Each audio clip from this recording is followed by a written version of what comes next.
Okay, welcome to the Northeast Iowa Crop Report. Today is Wednesday, July 15th, and I want to give an update what I'm seeing out there in the field this week. Now, the main thing I've been getting calls on, and justifiably so, is wind damage.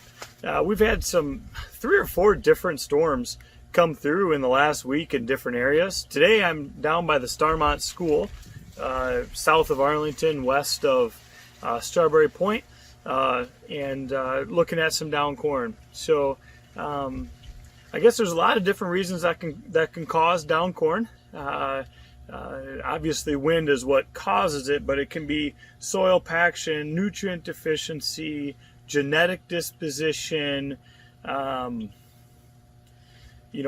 spacing, just a lot of different factors that can go into what causes this corn to go down.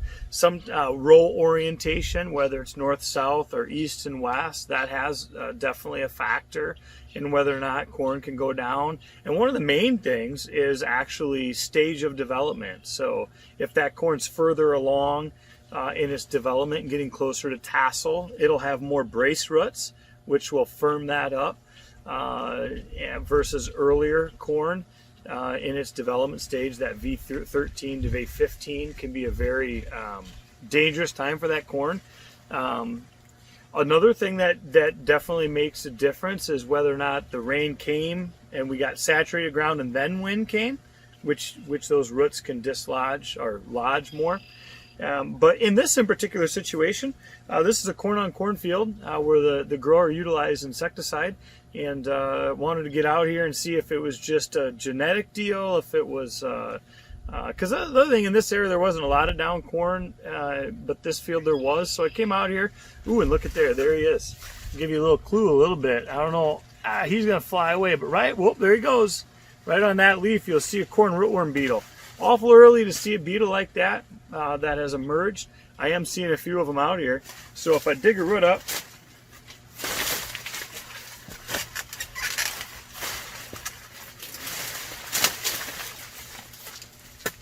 knock off the dirt, we look at here,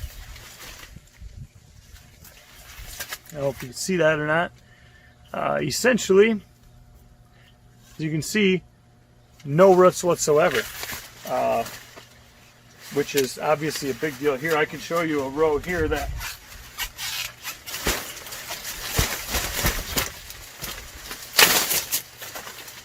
this was actually right next to it. In the next row over, look at all the roots on that. So what I'm guessing happened here is the grower actually, as he was planting it, probably ran out of insecticide.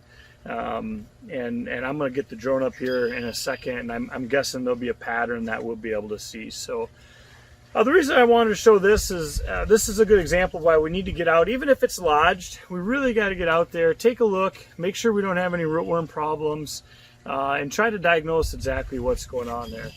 But yield loss from just normal lodging without rootworm feeding, anywhere between 2 to 3, upwards of 10%, because most of this corn was at that roughly V15 stage, V13 to V16, and that's kind of what they're figuring if for lodging.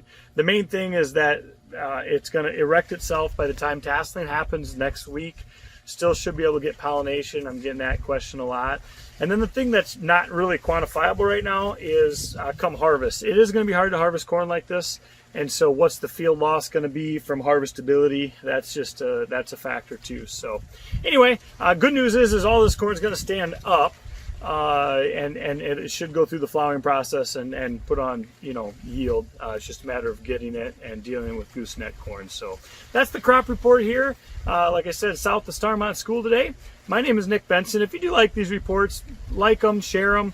Appreciate you guys watching. Nick Benson here with Federal Hybrids.